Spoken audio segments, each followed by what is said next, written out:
So hello everyone, this Ankit. Welcome back to channel. चलिए आज से हम स्टार्ट करते हैं आपके नेवी, एसएसआर और एमआर एग्जाम के लिए साइंस। डेली एक सेट करेंगे, तो आज से स्टार्ट करें सेट नंबर 1, जिसमें हम 25 इंपॉर्टेंट क्वेश्चन करेंगे।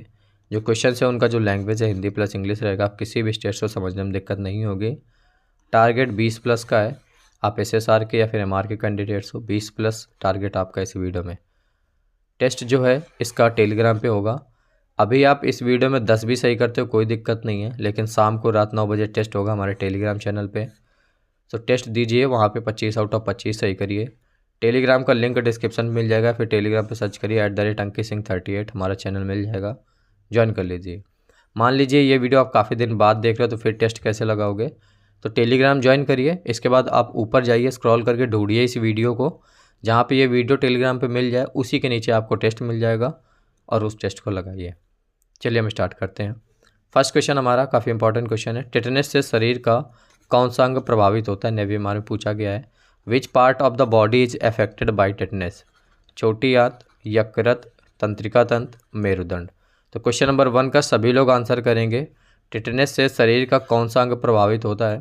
तो अगर आपने ऑप्शन नंबर सी सिलेक्ट किया है कि टेटनस से नर्वस सिस्टम, जिसे हिंदी में तंत्रिका तंत्र कहते हैं, ये प्रभावित होता है, तो आपका जो जवाब है वो सही है। अगला क्वेश्चन है, देखिए, पिट्यूटरी ग्रंथि कहाँ पर होती है? Where is the pituitary gland is located? छोटी आंत, आमाशय, मस्तिष्क, मेरुदंड। तो क्वेश्चन नंबर 2, बताइए पिट्यूटरी नाम की जो ग्रंथि है, ग्लैंड है, वो आपकी कहाँ पर स्थित होती है? सो अगर आप ऑप्शन नंबर सी सिलेक्ट कर रहे हैं कि ब्रेन में होती है पिट्यूटरी ग्लैंड, मस्तिष्क में, तो आपका जो जवाब है वो सही है। अगला क्वेश्चन देखिए, थर्ड नंबर, बेंटिंग और बेस्ट ने किसकी खोज की थी? What did Banting and Best discover? Insulin, तड़ित चालक की, पेनिसिलिन की, टेलीविज़न की। तो क्वेश्चन नंबर 3 का आंसर करिए, बेंटिंग और बेस्ट ने किसकी खोज करी थी? सो अगर आप ऑप्शन नंबर ए सिलेक्ट कर रहे कि बेंटिंग और बेस्ट ने इंसुलिन की खोज करी थी, तो आपका जवाब एकदम सही है। देखिए यहाँ पे और भी ऑप्शन है। तड़ित चालक, तो तड़ित चालक की जो खोज है वो करी थी बेंजामिन फ्रैंकलिन ने। इसके बाद पेनिसिलिन है, तो पेनिसिलिन की खोज करी थी अलेक्जेंडर फ्लेमिंग ने। टेलीविज़न की खोज करी थी JL बेयर्ड ने। तो ये आप याद रखिएगा। फोर्थ नंबर क्वेश्चन है, निम्न में से कौन सा विटामिन वसा में घुलनशील नहीं है? Which of the following vitamin is not fat soluble? Vitamin K, vitamin A, vitamin D, vitamin C. बहुत ज़्यादा इंपॉर्टेंट ये क्वेश्चन है, विटामिन से रिलेटेड ऐसा क्वेश्चन आता है। तो इनमें से कौन सा ऐसा विटामिन है जो वसा में घुलनशील नहीं है? तो देखिए मैं आपको समझा देता हूँ, ऐसा क्वेश्चन आएगा तो आप एग्जाम में गलत नहीं करोगे। वसा में जो घुलनशील विटामिन है वो है विटामिन KE, DA। तो इसको आप कीड़ा पढ़ के आप याद रख सकते हो। जल में जो घुलनशील विटामिन है वो विटामिन है B और C। ये इतने आपको याद रखने हैं, और क्वेश्चन कैसा भी बने आपको कर देना है। तो पूछा गया कि इनमें से वसा में घुलनशील नहीं है, तो वसा में घुलनशील KEDA, तो KAD है। विटामिन C जो है ये आपका जल में घुलनशील है, तो ये विटामिन आपका वसा में घुलनशील नहीं है, तो इसलिए ऑप्शन नंबर डी इसका सही होगा। ध्यान रखिए 0.25 की नेगेटिव मार्किंग रहेगी, तो इस टेस्ट में भी आपकी 0.25 की नेगेटिव मार्किंग है। जितने भी क्वेश्चन आपके सही होते हैं इसके बाद गलत होते हैं 5, अगर 4 गलत होते हैं तो 0.25 के हिसाब से 1 नंबर आपका सही वाला कट जाएगा। तो ये आप काउंट करिएगा लास्ट में। किसे आधुनिक वर्गीकी का पिता कहा जाता है? Who is called the father of modern classification? अरस्तु को, लेनियस को, थियोफ्रेस्टस को, या फिर पॉल मूलर को? तो देखिए यहाँ पे किसे कहा जाता है, आप आंसर करिए। अगर आप ऑप्शन नंबर बी सिलेक्ट कर रहे हैं कि लीनियस को, जिनका पूरा नाम है कार्ल लीनियस, कार्ल लीनियस को आधुनिक वर्गीकी का पिता कहा जाता है। बी नंबर राइट आंसर होगा। 6th नंबर क्वेश्चन देखिए, विद्युत बल्ब के अंदर कौन सी गैस भरी होती है? Which gas is filled inside the electric bulb? Oxygen, hydrogen, organ, या फिर जेनॉन? ये भी इंपॉर्टेंट क्वेश्चन है, एग्जाम में आया हुआ है। विद्युत बल्ब के अंदर कौन सी गैस भरी रहती है? तो विद्युत बल्ब के अंदर आर्गन गैस भरी रहती है, तो ऑप्शन नंबर जो सी है इस क्वेश्चन का राइट आंसर होगा। 7th नंबर क्वेश्चन देखिए, आधुनिक आवर्त सारणी के नियम का प्रतिपादन किसके द्वारा किया गया? The rule of modern periodic table was formulated by Mendeleev, Moseley, अरस्तु, बेंजामिन फ्रैंकलिन। तो क्वेश्चन नंबर 7 का आंसर करिए। आधुनिक आवर्त सारणी के नियम का जो प्रतिपादन है वो किया था मोशले ने। तो बी नंबर अगर आपने सेलेक्ट किया है तो आपका जो जवाब है वो यहाँ पे सही है। 8th नंबर क्वेश्चन देखिए, मोमबत्ती रसायन ऊर्जा को किस ऊर्जा में परिवर्तित करती है? The candle converts chemical energy into, प्रकाश ऊर्जा में, यांत्रिक ऊर्जा में, विद्युत ऊर्जा में या फिर ध्वनि ऊर्जा में। तो क्वेश्चन नंबर 8th का आंसर करिए। मोमबत्ती का काम क्या होता है? रासायनिक ऊर्जा को लाइट एनर्जी में, जिसे हिंदी में प्रकाश ऊर्जा कहते हैं, प्रकाश ऊर्जा में परिवर्तित करना। तो अगर आपने ऑप्शन नंबर ए सेलेक्ट किया है कि इन लाइट एनर्जी, तो आपका जो जवाब है वो सही है। 9th नंबर क्वेश्चन देखें, हीरा विद्युत का होता है, डायमंड इज ऑफ इलेक्ट्रिसिटी। तो विद्युत का क्या होता है? हीरा अर्धचालक, सुचालक, कुचालक या फिर इनमें से कोई नहीं। तो क्वेश्चन नंबर 9th है, जो हीरा होता है ये आपका विद्युत का एक कुचालक होता है, जिसे इंसुलेटर कहते हैं इंग्लिश में। तो ऑप्शन नंबर जो सी है इस क्वेश्चन का वो राइट आंसर होगा। 10th नंबर क्वेश्चन देखिए, किस धातु को रणनीतिक धातु कहा जाता है? Which metal is called strategic metal? Hydrogen, titanium, lithium या फिर बोरॉन। तो क्वेश्चन नंबर 10th इंपॉर्टेंट, किस धातु को रणनीतिक धातु इंग्लिश में स्ट्रेटेजिक मेटल कहा जाता है? सो अगर आप ऑप्शन नंबर बी सिलेक्ट कर रहे हैं कि टाइटेनियम धातु को, तो आपका जो जवाब है वो एकदम सही है। 10 क्वेश्चन हो गए। देखिए हमारा प्लान क्या है, डेली हम आपको एक सेट करवाएंगे साइंस का, जिसमें 25-30 मोस्ट इंपॉर्टेंट क्वेश्चन करवाएंगे, ठीक है। इसके अलावा दूसरे नंबर पे हम इसका टेस्ट करवाएंगे टेलीग्राम पे, तो आपके क्वेश्चन कंप्लीट याद हो जाएंगे। 30 नंबर पे आपके पास जो भी बुक है आप उसको तैयार करिए, अच्छे से आप पढ़िए, बुक को बिल्कुल नहीं छोड़िएगा। चौथे नंबर पे हम आपके लिए एक पीडीएफ बना रहे हैं, जीके का अलग बना रहे हैं, साइंस का कंप्लीट पीडीएफ बना रहे हैं, जिसमें आपका जो ऑफिशियल सिलेबस है, पूरे यूट्यूब के इतिहास में ऐसा कभी नहीं हुआ कि नेवी के लिए जो ऑफिशियल सिलेबस है चैप्टर वाइज आपको कोई मैटर प्रोवाइड करे। तो चैप्टर वाइज यहाँ पे चौथे नंबर पे हम आपको मैटर प्रोवाइड करेंगे, वो भी एमसीक्यूज क्वेश्चन दोनों लैंग्वेज में, हिंदी और इंग्लिश में। 5वें नंबर पे आपको ऑनलाइन टेस्ट लगाना है, क्योंकि आपका जो एग्ज़ाम है वो ऑनलाइन होगा, तो आपको ऑनलाइन प्रैक्टिस करनी है। तो ऑनलाइन प्रैक्टिस के लिए मैं आपको बता दूंगा कि कौन से प्रैक्टिस सेट आपको परचेज़ करने हैं।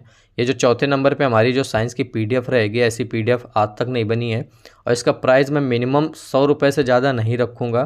तो सिर्फ ये 2 चीज़ें आपको पेड करनी होंगी, एक 100 रुपये की पीडीएफ लेनी होगी, और यहाँ पे मैं आपको किसी प्लेटफॉर्म से बता दूंगा जो बेस्ट टेस्ट सीरीज आप परचेज़ कर लोगे ऑनलाइन। बाकी आप जो मैं रेगुलर आपको वीडियोज़ दे रहा हूँ वो करिए, जो आपके पास बुक है वो करते रहिएगा। अगर ये वीडियो आप काफ़ी दिन बाद देख रहे हो तो जो पीडीएफ की मैं बात कर रहा हूँ हो सकता है वो बन गई हो, तो आप डिस्क्रिप्शन पे चेक कर लिए, आपको लिंक मिल जाएगी। बाकी पीडीएफ अभी नहीं बनी है, जैसे ही बन जाएगी मैं इन्फॉर्म कर दूंगा। सो क्वेश्चन नंबर 11 है, मतदाताओं की उंगलियों में निशान के लिए क्या लगाया जाता है? What is applied to the fingerprint of voters? Nitrous oxide, silver nitrate, nitrogen oxide या फिर सोडियम थायोसल्फेट। बताइए क्या लगाया जाता है? सो अगर आपने ऑप्शन नंबर बी सिलेक्ट किया है कि सिल्वर नाइट्रेट लगाया जाता है, तो आपका जो जवाब है वो सही है। 12th नंबर, मांसपेशियों में किस अम्ल के एकत्रित होने से थकावट होती है? विच acid accumulation in the muscles cause tiredness? Lactic अम्ल, टार्टरिक अम्ल, एस्कॉर्बिक अम्ल या फिर एसिटिक अम्ल। तो क्वेश्चन नंबर 12 ये भी काफ़ी अच्छा क्वेश्चन है, किस अम्ल के एकत्रित होने से थकावट का महसूस होता है? सो राइट आंसर इसका ऑप्शन नंबर ए हो जाएगा। वो जो अम्ल है उस अम्ल का नाम है लैक्टिक अम्ल। तो ए नंबर जिन्होंने भी सिलेक्ट किया जवाब सही है। 13th नंबर क्वेश्चन, केंचुओं की कितनी आँखें होती हैं? How many earthworms have eyes? एक आँख होती है, 2, 3 या फिर एक भी नहीं। तो क्वेश्चन नंबर 13 है, केंचुए की कितनी आँख? तो केंचुए की एक भी आँख नहीं होती है, तो ऑप्शन नंबर डी इस क्वेश्चन का राइट आंसर होगा। 14th नंबर क्वेश्चन है, कौन सी धातु रक्त में पाई जाती है? Which metal is found in blood? Steel, aluminium, लोहा या फिर पारा। तो क्वेश्चन नंबर 14, रक्त में, ब्लड में जो धातु पाई जाती है उस धातु का नाम है आयरन। ऑप्शन नंबर सी इस क्वेश्चन का जिन्होंने भी सिलेक्ट किया है उनका जवाब सही है। 15th नंबर क्वेश्चन है, दालें किसका एक अच्छा स्रोत होती हैं? Who has a good source of pulse? So वसा का, कार्बोहाइड्रेट का, विटामिन का, प्रोटीन का। आंसर करिए 15 नंबर। दालें जो होती हैं वो एक अच्छा स्रोत होती हैं प्रोटीन्स का। ऑप्शन नंबर डी इस क्वेश्चन का राइट आंसर होगा। 16th नंबर क्वेश्चन है, हीरा किसके कारण चमकदार दिखाई देता है? What makes a diamond looks shiny?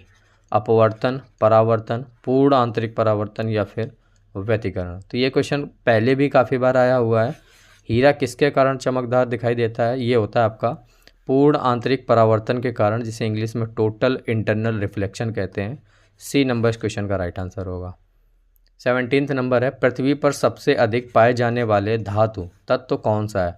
Which is the most abundant metal element on earth? लोहा, एल्यूमिनियम, सिल्वर या फिर कॉपर। तो क्वेश्चन नंबर 17 है, पृथ्वी पर सबसे अधिक पाए जाने वाले धातु तत्व कौन सा है? तो बताइए आंसर।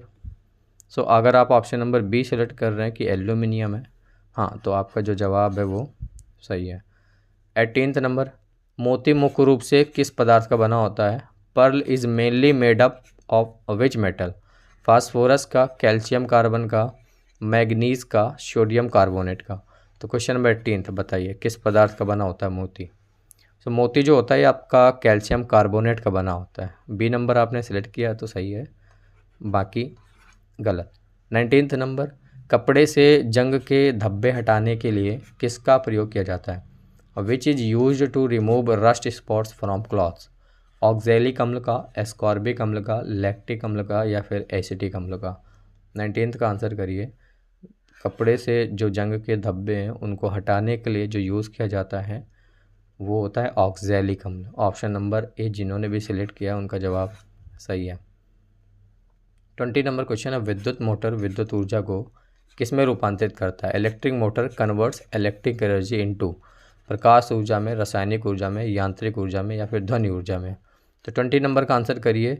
विद्युत मोटर का काम होता है जो विद्युत ऊर्जा होती है उसको मैकेनिकल, जिसे हिंदी में यांत्रिक ऊर्जा में परिवर्तित करना। तो सी नंबर इस क्वेश्चन का राइट आंसर होगा।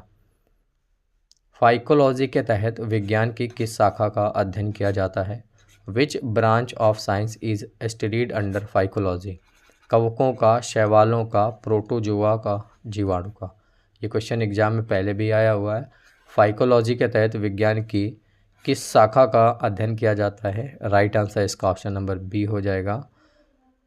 शैवालों का अध्ययन किया जाता है फाइकोलॉजी में। 22 नंबर क्वेश्चन देखिए, विटामिन B12 में पाया जाता है। Vitamin B12 is found in, देखिए, एल्यूमिनियम, स्टील, टंगस्टन या फिर कोबाल्ट। तो क्वेश्चन नंबर 22 है, विटामिन B12 में क्या पाया जाता है? राइट आंसर इसका ऑप्शन नंबर डी हो जाएगा, कोबाल्ट पाया जाता है। तो विटामिन B12 ये भी क्वेश्चन नेवी MR में पहले पूछा जा चुका है। 23 नंबर क्वेश्चन है, विटामिन ई का रासायनिक नाम। मोस्ट इंपॉर्टेंट क्वेश्चन है, SSR में भी आया हुआ है ये। तो विटामिन ई का जो रासायनिक नाम, what is the chemical name of vitamin E? Retinol, calciferol, tocopherol या फिर एस्कॉर्बिक अम्ल। बताइए आंसर। हाँ, राइट आंसर इसका ऑप्शन नंबर सी होगा। विटामिन ई का जो साइंटिफिक नेम है या फिर कहें केमिकल नेम है वो है आपका टेकोफेरॉल। 24 नंबर, पित्त रस का pH मान कितना होता है? What is the pH value of bile juice? 7.4, 7.7, 8.4, 6.5। तो क्वेश्चन नंबर 24, पित्त रस का जो pH वैल्यू होता है वो होता है 7.7। याद रखिएगा, बी नंबर इसका राइट आंसर होगा। लास्ट क्वेश्चन आज के इस टेस्ट का, निम्न में से मीथेन का सही सूत्र बताएं। Select the correct form of methane from the following: NaCl3 Cl4 NO2 CO3। तो 25 का आंसर करिए। मीथेन का जो सही सूत्र है वो है आपका CH4। ऑप्शन नंबर सी इस क्वेश्चन का राइट आंसर होगा।